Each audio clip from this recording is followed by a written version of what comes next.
Muito boa tarde.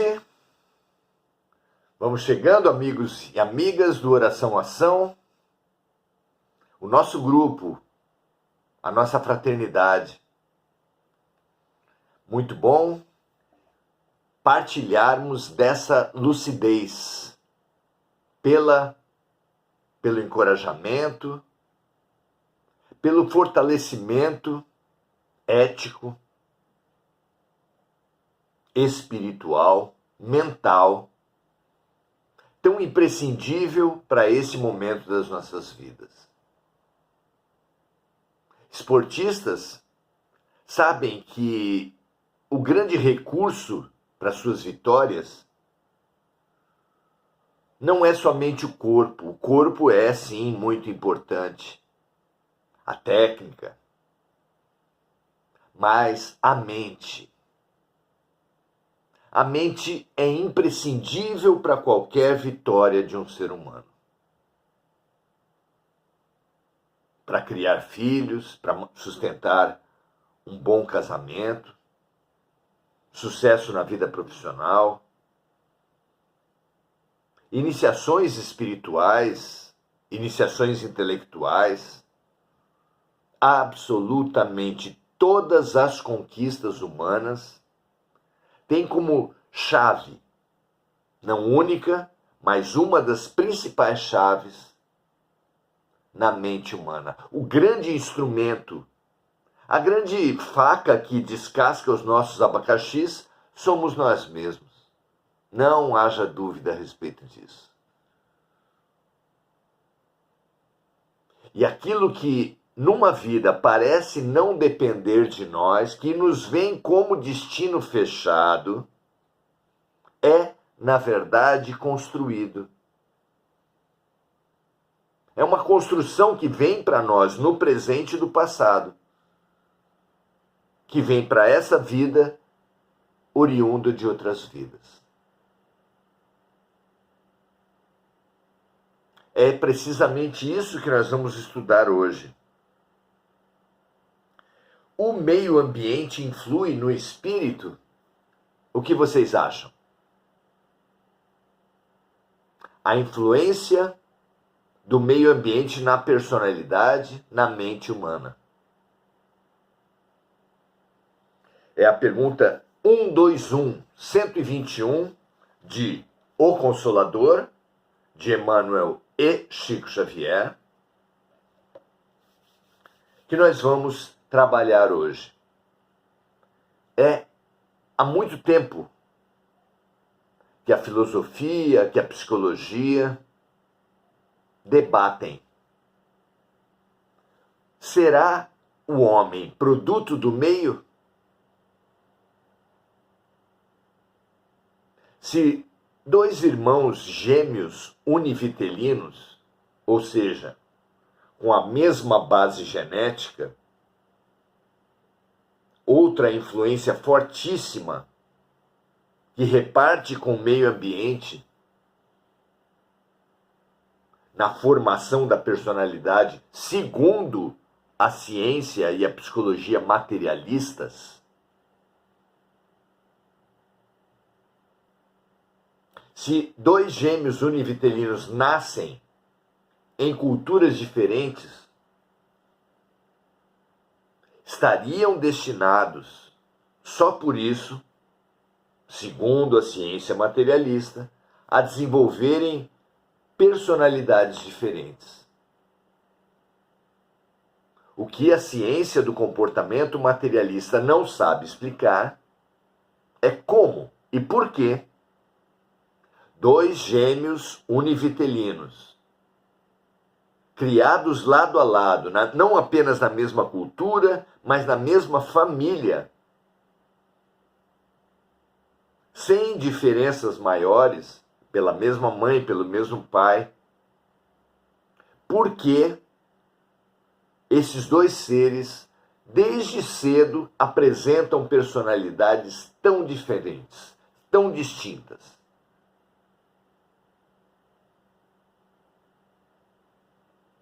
Talentos precoces, inclusive, vindos não se sabe de onde. São fenômenos como esse, além das simpatias gratuitas, das antipatias gratuitas, das lembranças de vidas passadas que acontecem não como regra, mas como uma exceção numerosa. Há milhares de casos catalogados e estudados. Professor Ian Stevenson, norte-americano, é uma referência mundial dentro disso, mas nosso tem mais de 1.200 casos estudados. Mas o nosso Hernani Guimarães Andrade tem algumas dezenas de casos e todos eles muito significativos.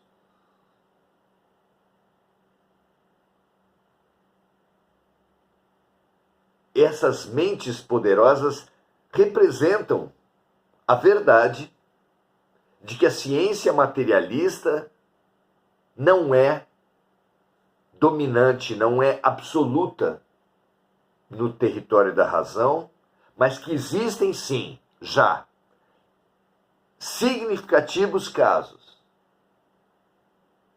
de cientistas que não se fecham dogmaticamente, fanaticamente na matéria. Procure nas suas pesquisas Ian Stevenson. Se escreve I-A-N, Ian. Procure também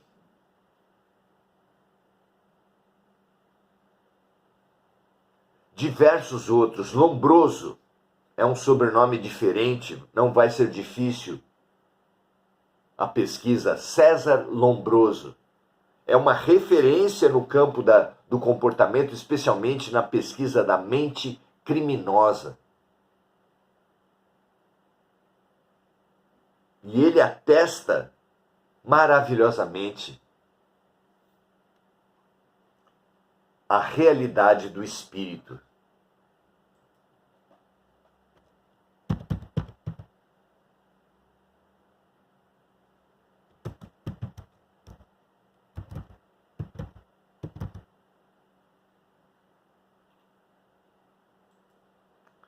É muito interessante essa pesquisa.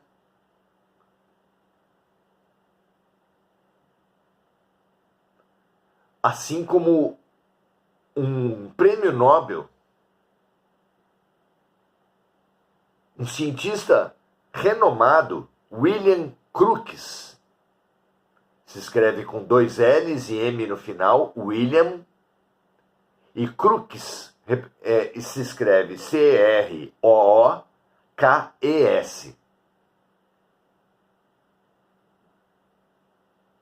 Esse também fez um estudo de 2 anos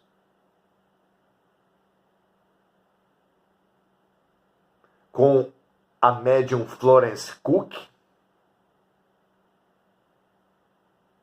obtendo conclusões notáveis, interessantíssimas.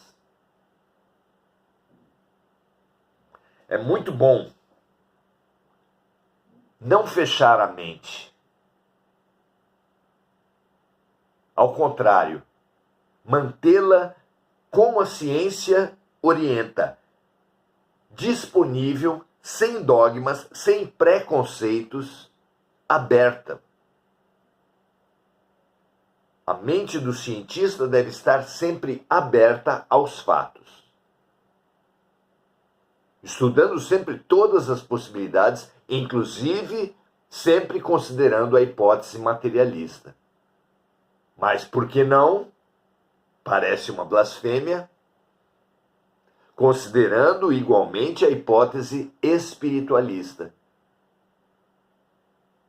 A ciência, o pensamento científico não pode descartar nenhuma hipótese. Hoje aqui estudaremos a influência do meio. Será que a influência do meio apontada e atestada pela ciência do comportamento exclui a realidade da reencarnação? Parece claro que não, já que gêmeos univitelinos, criados no seio de uma mesma família, apresentam, por exemplo, personalidades muito distintas e muito peculiares. De onde vem isso? Se as duas únicas influências forem a genética e o meio, concordam comigo? Gêmeos univitelinos criados numa mesma família deveriam ter basicamente a mesma personalidade. Mas não é isso que ocorre. Vamos então para essa análise. Pelo contrário, o meio ambiente influi no espírito? E a resposta para a questão 121 dada por Emmanuel é a seguinte: o meio ambiente em que a alma renasceu muitas vezes constitui a prova expiatória. Quem renasce em ambientes extremos, climas, desertos, regiões de gelo, há crianças que renascem na Cracolândia. É muito forte a influência do meio ambiente. Há fetos que já desenvolvem dependência de drogas na barriga das próprias mães.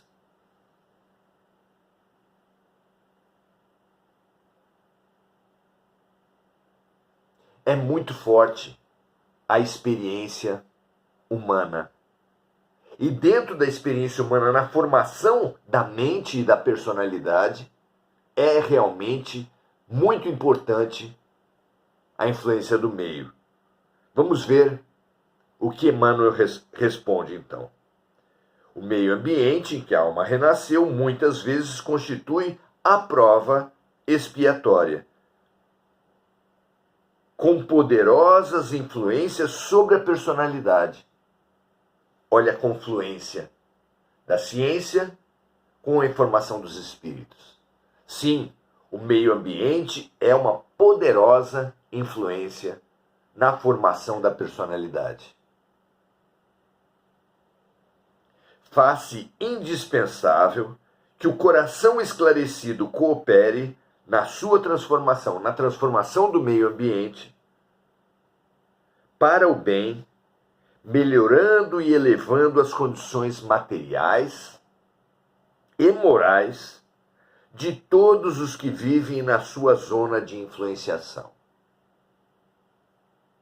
Olha que interessante o raciocínio de Emmanuel.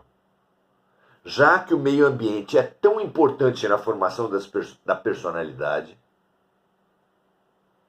cabe a todos nós implementar todas as melhorias possíveis no meio ambiente, buscando a fertilização, por exemplo, de áreas desérticas, buscando a estruturação dos polos tão gelados à presença humana. Cabe a todos nós a melhoria do meio ambiente com políticas públicas na área de saúde, educação, cultura, esporte, habitação. É legítimo, necessário mesmo, que busquemos a melhoria do meio, porque a melhoria do meio será o bem para extensas coletividades, e o bem coletivo é o verdadeiro bem. Responde um instrutor espiritual para André Luiz na obra Ação e Reação, que todos querem o bem, mas que aqueles que querem o bem exclusivamente para si mesmos, no máximo para sua família, ou seja, concordemos, todos nós, são na verdade maus. Os que querem o bem excluindo o bem de estranhos, de outras pessoas, são, na verdade, maus. Vocês vão concordar que um corrupto, um ladrão, frequentemente quer o bem de si mesmo e dos seus. E a sua posição como ladrão, como corrupto, é indefensável. Mesmo o abusador sexual, o estuprador, na medida em que sente prazer com a dor alheia, quer apenas o bem. Mas o estuprador quer o bem de quem? Apenas de si mesmo. Enquanto que o santo, os luminares, Jesus, queria o bem de quem? De toda a humanidade, mais que toda a humanidade, de toda a criação de Deus na Terra. Assim, a trajetória, a expansão humana é buscar o bem cada vez mais inclusivo. Um bem que abranja o melhor, o benefício de cada vez mais seres, não apenas humanos, mas animais, vegetais e minerais. Isso é ser evoluído. Um dos seres mais evoluídos da Terra, Francisco Xavier, São Francisco de Assis, na verdade, chamava todos os seres humanos de irmãos, mas também todos os seres animais e vegetais, e todas as coisas, mostrando que ele considerava que era padrão ético para ele todas as criaturas do Criador. Isso é, sem dúvida, de uma elevação espiritual absurda para nós, que pelo egoísmo e orgulho trabalhamos pela exclusão, um amor exclusivo. Oramos apenas pelos nossos. Lutamos pelo nosso país em detrimento de outros países. Matamos por isso. Indefensável essa posição, e não haja dúvidas que aquele que lutar, que trabalhar, que atuar, que dedicar a sua vida para a melhoria ambiental de coletividades, estará fortemente no caminho do bem coletivo. Seja ele do seu bairro, da sua cidade, do seu país ou do seu planeta. Muito interessante. Reforçando o que disse Emmanuel aqui, faz-se indispensável que o coração esclarecido coopere na transformação do ambiente para o bem, melhorando e elevando as condições materiais e morais de todos os que vivem na sua zona de influenciação.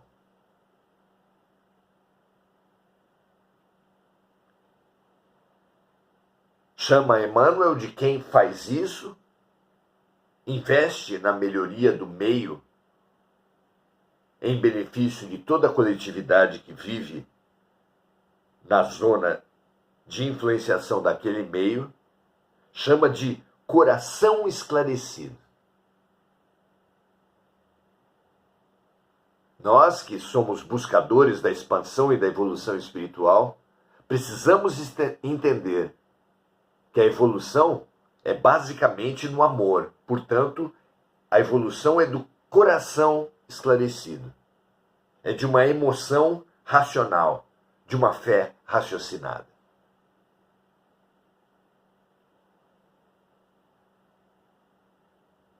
Dedicar a nossa vida ao meio ambiente, seja como árvores, biomas, ecossistemas, seja na forma das políticas públicas, de inclusão de pobres, pretos, mulheres, gays, agregará à nossa alma e à nossa personalidade essa linda característica do buscador do bem coletivo. Sejamos nós esses, que a passos largos caminham na direção de Jesus, no sentido da família universal. Não foi por outro motivo que Jesus nos ensinou a chamar Deus de Pai, a orar pelo Pai Nosso. Ora, se o Pai é nosso, não apenas todos os seres humanos, mas todos os animais, vegetais, minerais e todas as coisas, do átomo ao arcanjo,